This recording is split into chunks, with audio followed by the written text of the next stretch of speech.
রাতের অন্ধকারে বোমা আতঙ্ক ছড়ালো আরামবাগের দৌলতপুর সংলগ্ন বাবলার ঢাল এলাকায়। এক গৃহস্থ বাড়িতে পরপর বোমাবাজি করা হয়েছে বলে উঠছে অভিযোগ। বাড়ির উঠানে এবং বাড়ির ছাদে নাকি বোমাবাজি করা হয়েছে। আজ সকালে বোমার পোড়া সুতলি দেখা গিয়েছে। কে বা কারা এই ঘটনা ঘটিয়েছে তা জানেন না বলে জানিয়েছেন বাড়ির সদস্যরা। এই মুহূর্তে তারা চরম আতঙ্কের মধ্যে রয়েছেন। জানা গেছে এই ঘটনায় আতঙ্কিত বোধ করে আরামবাগ থানার দ্বারস্থ হয়েছেন পরিবারের সদস্যরা।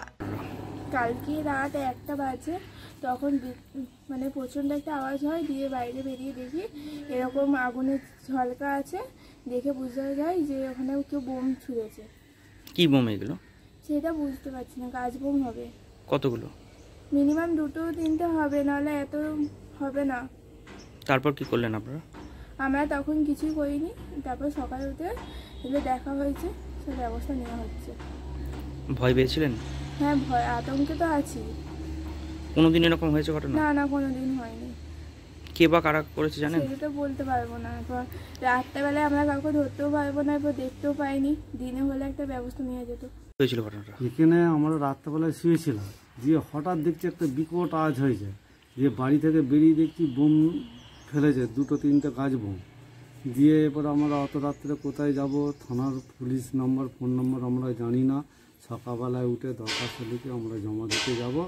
তো আমার বাবা মা অসুস্থ, আমরা 8জন ফ্যামিলি থাকি, 2 ছোটো ভাইজি, আমরা 3 ভাই। দিয়ে অসহায় দিন কাটাচ্ছি। এইরকম মর্মান্তিক ঘটনা কোনোদিন আগে ঘটেনি, এখন হঠাৎ ঘটল। এই জন্য কোনো আইনত ব্যবস্থা প্রশাসন থেকে নেয়, তাহলে আমরা খুবই গর্বিত হব। কি জন্য বোম মেরেছে কিছু বোঝা কি যাচ্ছে না সেটা আমরা কিছু বুঝতে পারছি। কে বা কারা বোম মেরেছে সেটাও আমরা জানিনি, কিছু বুঝতে পারছি না। কি করেন আপনি? আমি ফার্নিচারের কাজ করি। কি নাম আপনার? আমার নাম জগবন্ধু পাত্র। এটা দৌলতপুর বাবলার ঢাল 7 নম্বর ওয়ার্ড। থানায় গিয়েছিলেন? হ্যাঁ, থানায় আমরা যাব, দরখাস্ত লিখেছি, আমরা এক্ষুনি যাব। যখন রাতে বোমগুলো পড়ে তারপর কি করলেন আপনারা? তারপরে আমরা তো অত রাত্রে, আমরা মধ্যবিত্ত নিম্নবিত্ত ঘরের বাড়ির ছেলে, আমরা তো কাউকে কিছু করি না, আমরা ফোন নম্বরও জানি না যে থানায় জানাবো আর করবো, সেই সব কিছু কাউকে পাইনি। সকালে উঠে আমরা সব পাড়ার লোকজনকে বললো তোমরা থানা যাও, দরখাস্ত লিখো। আমরা সেই হিসাবে দরখাস্ত লিখেছি, থানা যাচ্ছি। এই যে হঠাৎ করে বোম পড়েছে, কেন ভয় লাগছে কতটা? হ্যাঁ, ভয়, একদম বিশাল ভয় লাগছে। আমরা ফাঁকে বেরোতে পারছি না। আমার মা স্ট্রোক রুগী, আমার বাবা অসুস্থ, আমার 2 ছোটো ভাইজি রয়েছে, তারা ফাঁকে বেরোতে পারছে না। কলেজে পড়ে, পরীক্ষা চলছে, একজন উচ্চ মাধ্যমিক পরীক্ষা দিচ্ছে, সে পরীক্ষা দিতে যেতে পারছে না ভয়েতে। এই ভয় ভিতরে। মাধ্যমিক পরীক্ষা তো হয়ে গেছে? না, উচ্চ মাধ্যমিক পরীক্ষা তো শেষ হয়ে গেছে।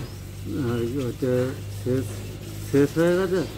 হ্যাঁ, কালকে শেষ হয়েছে।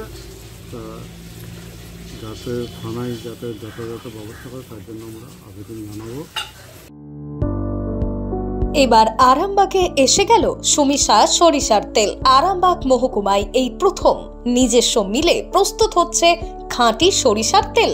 সম্পূর্ণ আধুনিক পদ্ধতিতে ডাবল ফিল্টার যুক্ত এবং কোনো রকম কেমিক্যাল ছাড়াই একেবারে স্বাস্থ্যকর ভাবে তৈরি করা হচ্ছে সরিষার তেল। সরিষার তেলের জগতে একমাত্র নির্ভরযোগ্য প্রতিষ্ঠান ও সততার প্রতীক সুমিশা সরিষার তেল। নির্ভেজাল, খাঁটি এবং গুণগত মানের জন্য আসতেই হবে আপনার নিকটবর্তী দোকানে। ঠিকানা চাঁদুর, আরামবাগ, হুগলি। যোগাযোগ নম্বর 7811095419 অথবা যোগাযোগ করুন 9733572246 এই নম্বরে।